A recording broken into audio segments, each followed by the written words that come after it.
Hello students, welcome to another video of black book series.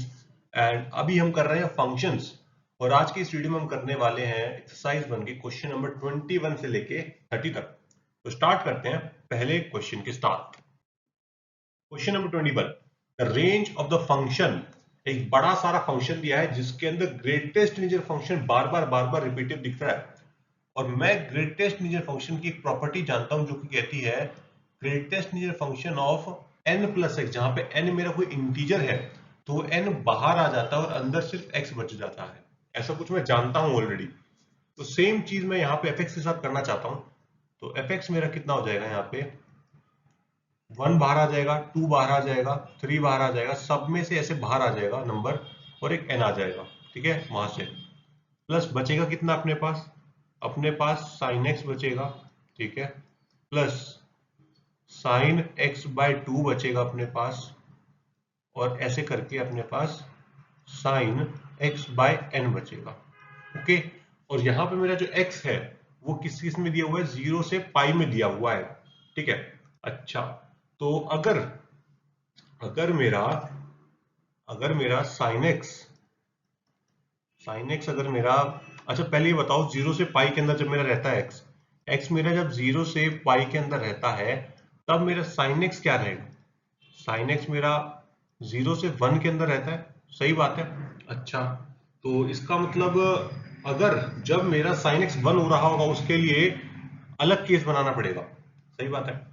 तो इसका मतलब एक केस तो ये बन जाएगा जब मेरे पास साइन एक्स 0 से 1 के बीच में रहा होगा, उस केस के अंदर जितने भी बॉक्स हैं वो सारे के सारे क्या बन जाएंगे, 0 बन जाएंगे। मतलब जितने भी sine x by n type के हैं सबके सब क्या बन जाएंगे, 0 बन जाएंगे। ठीक है, जब साइन x ही 0 से 1 में है तो x बाय एन वाले भी सबके सब 0 से 1 के बीच में ही रहेंगे। ठीक है, और जब मेरा साइन x 1 बना होगा तब sine box of sine x तो 1 बन जाएगा, पर sine box of sine x by n बाकी के सब क्या बन जाएंगे, 0 बन जाएंगे। ठीक है, अच्छा, तो इसका मतलब क्या क्या आ जाएगा अपने पास, यहाँ पे अपने पास क्या क्या आएगा। एक तो यहां से आएगा, यहां से क्या मिलेगा अपने को, अच्छा ये वाला पोर्शन बचेगा 1 प्लस 2 प्लस 3 से लेके n तक, तो ये कितना हो जाएगा n प्लस 1 बाय 2। सही है, और यहां से इस केस से कितना आ जाएगा n प्लस 1 बाय 2 प्लस 1, जो कि आपका हो जाता है n square plus n plus 2 by 2, जो कि ऑप्शन डी में है। ऑप्शन डी सही हो जाएगा इस केस में। आगे चलते हैं नेक्स्ट क्वेश्चन की ओर। क्वेश्चन नंबर 21, अगर एक f फंक्शन है, रियल नंबर से रियल नंबर में डिफाइन हुआ है, क्वाड्रेटिक अपॉन क्वाड्रेटिक टाइप का फंक्शन है और complete set of values of a for which fx is onto. तो क्वाड्रेटिक अपन क्वाड्रेटिक होती है तो उसकी डीलिंग किस हिसाब से की जाती है आपको पता होगा। तो y equal to x square plus a x plus 1 upon x square plus 1, इस टाइप से करी जाती है क्वाड्रेटिक अपन क्वाड्रेटिक की डीलिंग। सही है, तो क्यों ना क्रॉस मल्टीप्लाई किया जाए और उसको सजा धजा के लिखा जाए थोड़ा, y x square plus y x plus y बराबर x square plus a x plus 1। सही है, तो कितना आएगा, एक्स स्क्वायर कॉमन निकालो, y माइनस 1। ठीक है, और plus x into y minus a plus y minus 1, ये आ गया अपने पास। और हम क्या करते हैं भाई इस केस में, d greater than equal to कर देते हैं 0। रेंज निकालने के लिए तो करते हैं d greater than equal to 0। तो d greater than equal to 0 करते ही अपने पास क्या मिलेगा, y माइनस ए का whole square minus 4 times of y minus 1 का whole square greater than equal to 0। आ जाओ इसको थोड़ा सिंप्लीफाई करें, तो y square plus a square minus 2ay। ठीक है, यहां से कितना आएगा अपने पास, 4 times of y square minus 4। ठीक है, कितना आएगा, 4 times of y square minus 4 plus 8y greater than equal to 0। ठीक है, तो ये कितना आएगा, सिंप्लीफाई करके minus 3y square plus y 8 minus 2a plus a square minus 4 greater than equal to 0। अच्छा, अपने पास क्या कंडीशन आई कि भाई ये quadratic equation greater than equal to 0 हो। ठीक है, पहली बात तो ये कि आपको इसको ध्यान देना चाहिए, यहाँ पे ये जो है वो नेगेटिव है, y square of coefficient negative है, इसका मतलब मेरा जो पैराबोला बनेगा वो डाउनवर्ड फेसिंग पैराबोला बनेगा। ठीक है, कुछ इस प्रकार से। और ये definitely always greater than equal to 0 नहीं हो पाएगा भाई। अगर ये हमेशा ग्रेटर देन इक्वल टू 0 हो जाए, ठीक है, ये हमेशा for all y belongs to R के लिए ग्रेटर देन 0 हो जाए, तभी मेरी क्या मिलेगा, तभी मुझे क्या मिलता है रेंज में, आर रियल नंबर। बट ये तो ऑलवेज हो नहीं पाएगा, इसका मतलब नो सच ए पॉसिबल। ठीक है, ऐसा कोई भी ए पॉसिबल नहीं है, तो इसका मतलब ऑप्शन डी सही हो जाएगा। ठीक है, question number 23, if fx and gx are two functions such that fx equal to greater than function x plus greatest than function minus x, ठीक है, और gx equal to fractional part x दिया है for all x belongs to r, और एक fx जो hx define किया है composition of fx and gx, तो इसमें से कौन सा ऑप्शन सही नहीं है? इस बात को देखो भाई, जो कौन सा ऑप्शन सही नहीं है ये पूछा जा रहा है अपने से। ठीक है, तो एक काम करते हैं, सबसे पहले फंक्शंस को डिफाइन कर लेते हैं। तो आपको पता है ये प्रॉपर्टी याद है क्या, f x equal to greatest function x minus greatest function minus x, इसकी प्रॉपर्टी होती है कुछ, याद है क्या? क्या बोलती है प्रॉपर्टी कि भाई अगर आपका x इंटीजर है तब तो 0 देगा, और x आपका नॉन इंटीजर है तब क्या बन जाएगा, ये -1 बन जाएगा उस केस में। ठीक है, ओके। और अगर मैं gx की बात करूं, gx क्या है, फ्रैक्शनल पार्ट फंक्शन है, तो वो अगर उसको इंटीजर पे चेक करूंगा तो वो 0 बन जाएगा, और जब x इंटीजर नहीं रहेगा तो आपके पास क्या आ जाएगा, फ्रैक्शनल पार्ट फंक्शन आ जाएगा। इस तरीके से मैंने डिफाइन करके लिख लिया इनको। अच्छा, अब hx की बात करें, कॉम्पोजिशन की बात करें, तो hx क्या हो जाएगा, hx हो जाएगा आपका, जब x आपका इंटीजर रहेगा तो आपको क्या मिलेगा, f ऑफ 0, सही है। और जब x आपका इंटीजर नहीं रहेगा तो आपको क्या मिलेगा, f of fractional part of x। ठीक है, तो ये कितना आएगा, जब x आपका इंटीजर होगा तो f0 क्या होगा, 0 ही होगा, सही है। और f of fractional part of x, ठीक है, तो फ्रैक्शनल पार्ट ऑफ x के बारे में सोचो एक बार थोड़ा सा यहाँ पे। ठीक है, जब मैं फ्रैक्शनल पार्ट भरूंगा fx के अंदर अपने, तो क्या आएगा, ऐसा कुछ है ना, क्या कहते हो, ऐसा कुछ आना चाहिए। और ये क्या होगा, 0 जब x बिलोंग्स टू इंटीजर हो जाएगा, और जब ये इंटीजर नहीं है उस पर बात कर रहे हैं अपन। अच्छा, ये तो हमेशा 0 से 1 के अंदर अंदर वाली चीज, इसका मतलब बाहर डब्बे के कारण 0 बन जाएगा, और ये वाली चीज भी 0 से 1 के अंदर है, तो माइनस होने के कारण -1 से 0 में हो जाएगा, तो डब्बे के कारण -1 हो जाएगा, तो यहाँ पे मैं लिख सकता हूँ -1। तो अब देखो ऑप्शन वाई ऑप्शन चेक करते हैं। F x and h x are identical function, जी बिल्कुल, एफ एक्स और एच एक्स को आप देखो डिट्टो सेम दिखते हैं। ठीक है, सेम डेफिनेशन है पूरी की पूरी, तो ए तो सही हो गया। F x and g x has no solution, f x equal to g x, क्या ये दोनों फंक्शन किसी भी पॉइंट पे बराबर नहीं हो रहे क्या, ये देखना है। हाँ जी, बिल्कुल हो रहे हैं। एक्स जब इंटीजर होता है तब आपका आउटपुट दोनों ही केस में क्या आता है, सेम आता है, तो ये भी ट्रू है भाई, ए भी, बी भी ट्रू है। ठीक है, सी देखें, f x plus h x greater than 0 has no solution, f x plus h x, तो अगर मैं एफ प्लस एच निकालूंगा तो मुझे कितना मिलेगा, 0 और -2। ठीक है, अरे सही बात है भाई, ग्रेटर देन 0 तो कभी भी नहीं हो रहे हैं, तो यहाँ पे मुझको ये ऑप्शन बी सही लग रहा है, बिल्कुल बिल्कुल।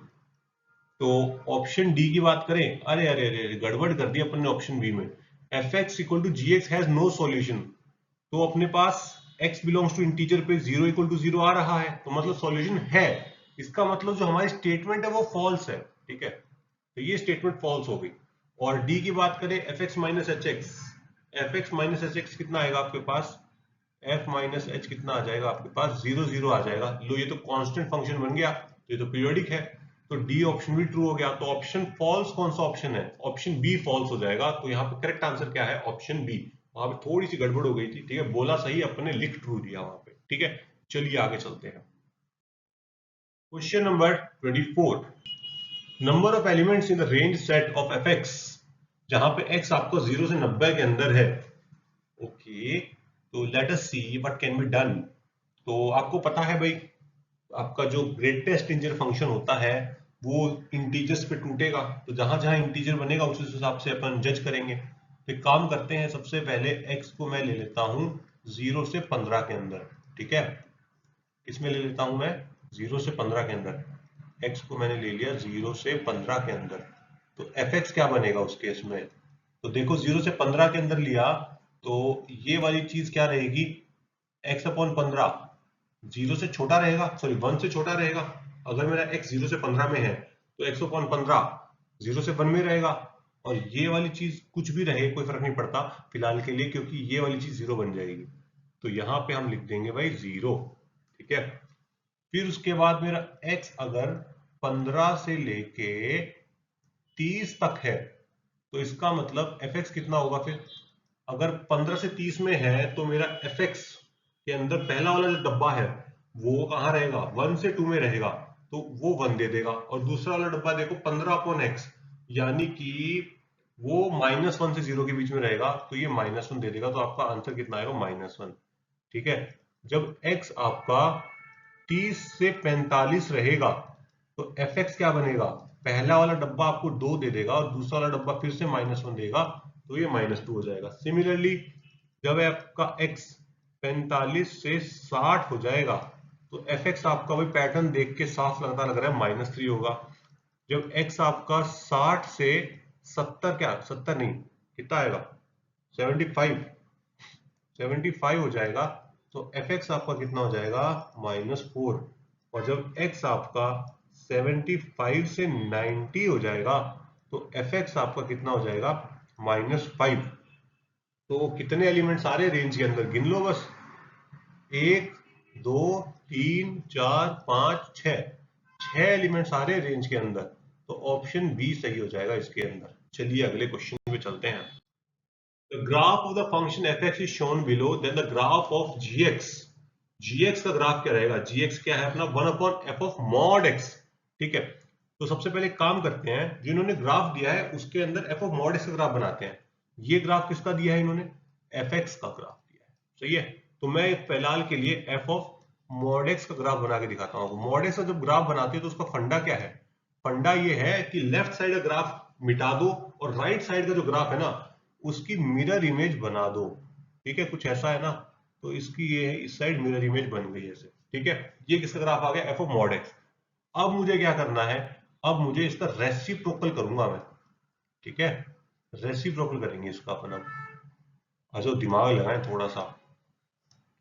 तो जब मैं रेसिप्रोकल करूंगा तो मान लो इस पॉइंट को फिलहाल के लिए मैं ए पकड़ लेता हूं, इस पॉइंट को माइनस से हो जाएगा ये, है ना। तो ये ए आ गया आपका, ये माइनस ए आ गया, ठीक है।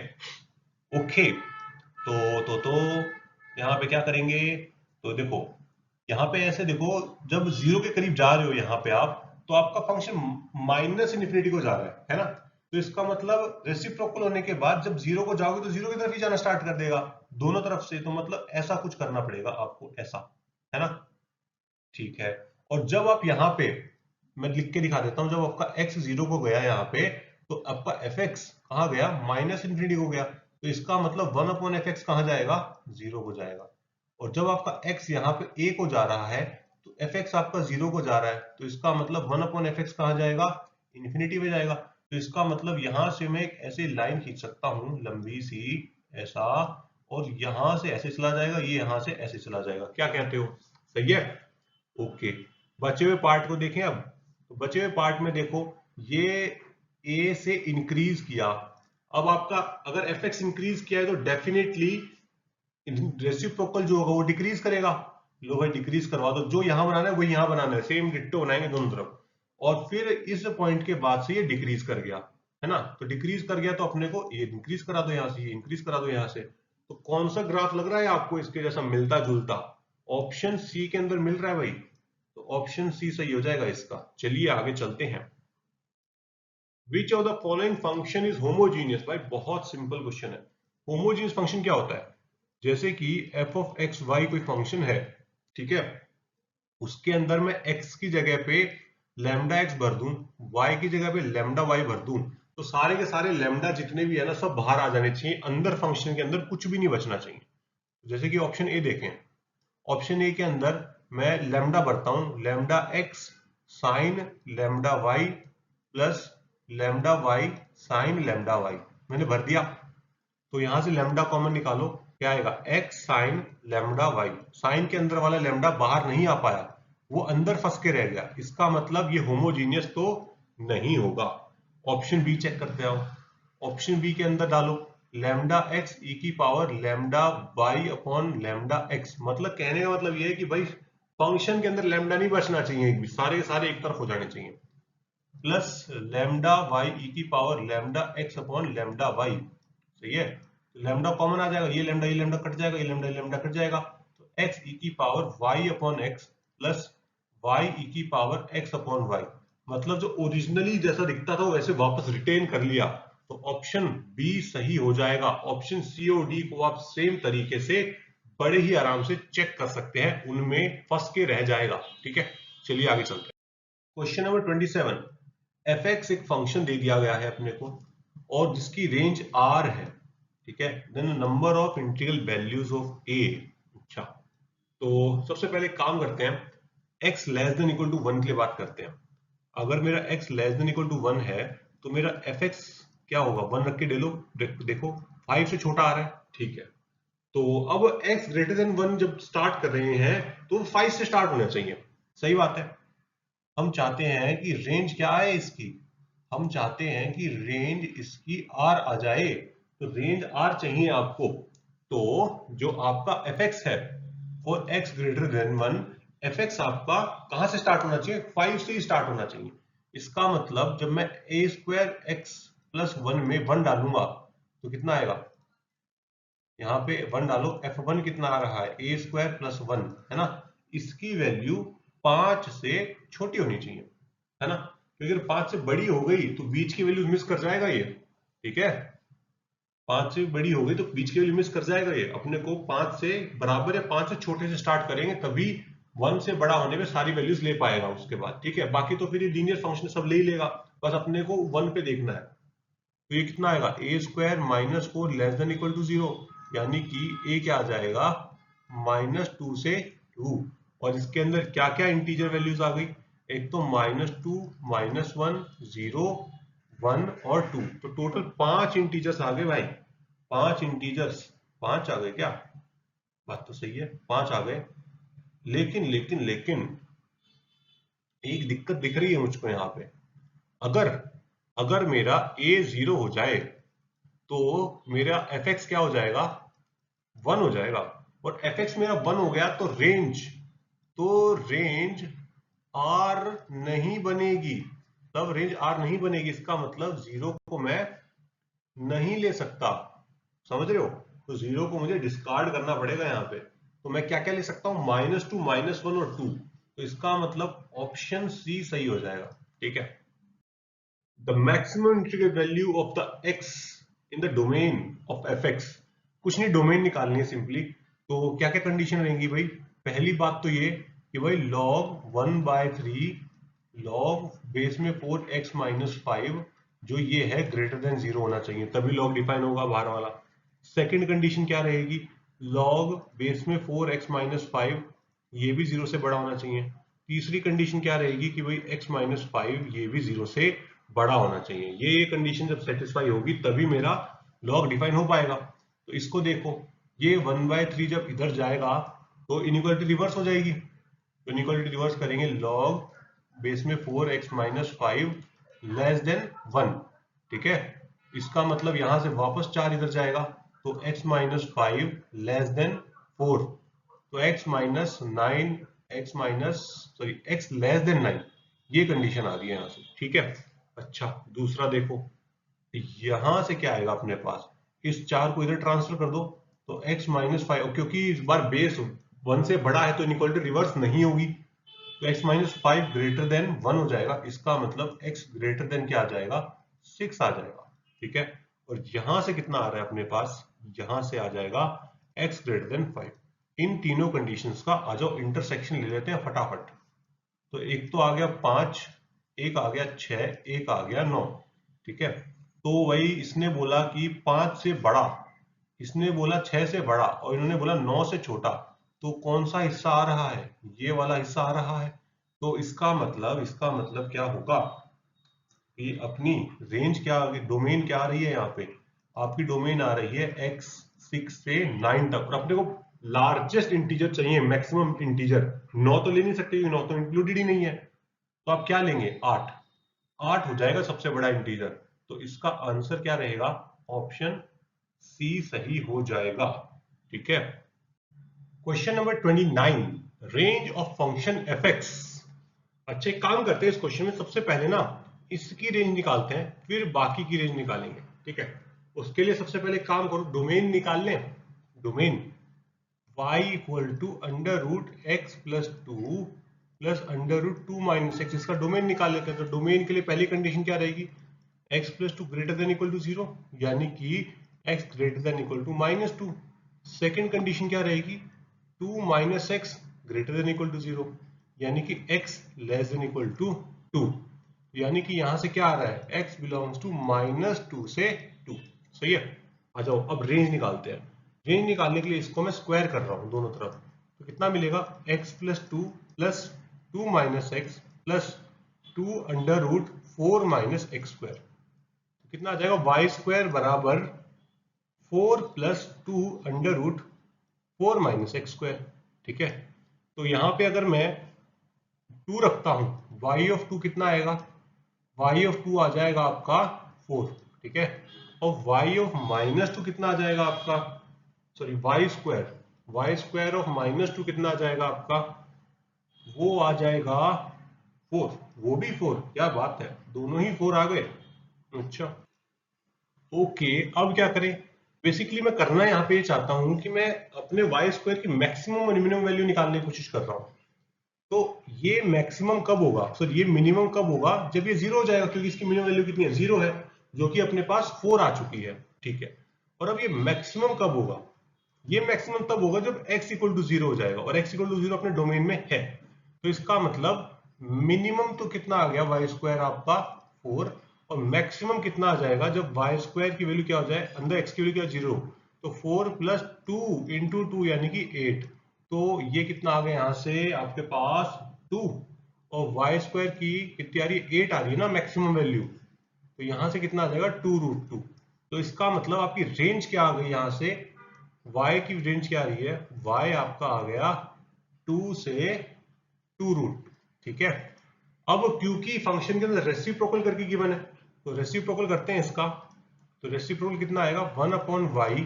ठीक है, इनइक्वालिटी रिवर्स हो जाएगी, 1 अपॉन 2 रूट 2। ठीक है, 4 लिख दे भाई, 4 4 और 4, और लॉग ऑपरेट करा देते हैं। लॉग 2 बेस में 2, ठीक है, greater than log f x आ जाएगा यहाँ पे पूरा का पूरा, और यहाँ आ जाएगा आपके पास लॉग बेस में 2, 2 अपॉन रूट 2, जो कि यहाँ से 1 आ जाएगा और यहाँ से 1/2 आ जाएगा। तो 1/2 से 1 आंसर आ रहा है, यानी कि ऑप्शन बी सही हो जाएगा। Number of integer satisfying this equation. तो एक इक्वेशन दी है और कितने इंटीजर्स को सेटिस्फाई करते हैं ये हमें जानना है। तो x square plus 5x plus x minus 6 square, और मेरी नजर ऐसी गई कि भाई 6x को मैं x square plus 5x plus x minus x square करके लिख सकता हूं, क्योंकि 6x ही मिलेगा यहाँ पे। सही बात है। अच्छा, और ये कुछ कुछ मुझे ना जाना पहचाना सा लग रहा है, मुझको ये थोड़ा थोड़ा ट्राइंगुलर इनइक्वालिटी जैसी लग रही है। क्या बोलती है वो? Mod of x plus y is less than equal to mod of x plus mod of y, ये होता है। और इसमें इक्वालिटी कब होल्ड करती है? इसमें इक्वालिटी कब होल्ड करेगी? जब आपका x और y, या तो x 0 हो या y 0 हो, या फिर दोनों का साइन सेम हो, एक्स वाई का साइन क्या हो? सेम हो।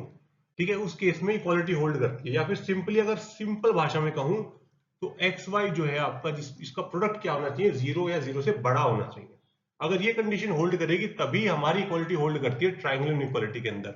इसका मतलब एक्स स्क्वायर इंटू 5x, ठीक है, into x minus x square should be greater than equal to 0।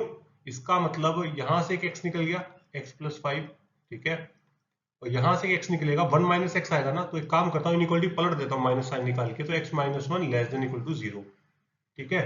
Wavy curve बना लेते हैं भाई। तो यहाँ कितना आएगा अपने पास 1 0 और -5, तो यहाँ प्लस यहाँ माइनस, और 0 के ऊपर देखो स्क्वायर लगा हुआ है यहाँ पे, तो साइन चेंज नहीं होगा, तो माइनस और ये प्लस, ठीक है, और लेस वाला चाहिए तो ये वाला हो जाएगा आपका।